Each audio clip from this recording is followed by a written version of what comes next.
لا يهزم. سارت نزلاء هادفا لعبة يبدو لنظري كأنه هاتف حقيقي، لأنه يشبه في شكله وأرقامه. وضعت نزلاء الهاتف على مكتبها الصغير وذهبت لتعلم أمها وأخاها ماهر بذلك. نظر الأخ والأم إلى هاتف نزلاء فأجابهما.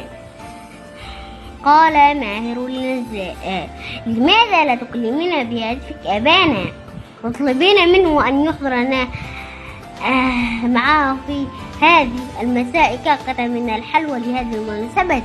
وضعت نزلاء الهاتف أمامها وبدت تدير أرقاما واحدة تلو الآخر، وما هي إلا لحظات حتى سمعت رنين جرس ثم صوتا يقول: ألو صباح الخير، من المتكلم؟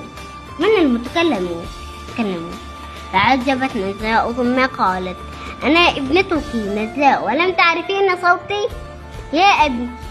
يا أبي سمعتنا. أهلا بك يا نزلاء، من أين تكلمينني؟ أجابت نزلاء: من بيتنا وبهاتفك الجديد. أريد منك أن تحضرنا في المساء كعكة من الحلوى.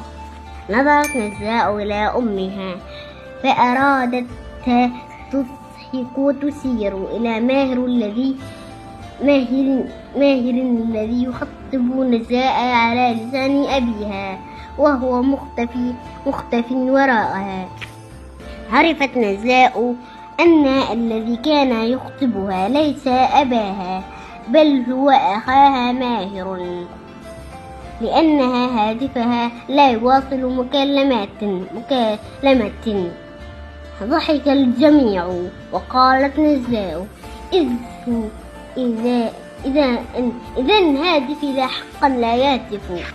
وفي المساء عاد الأب إلى البيت يحمل كعكة من الحلوى، قدمها إلى نزلاء قائلا: هذه الكعكة للاحتفال بهاتفك الجديد.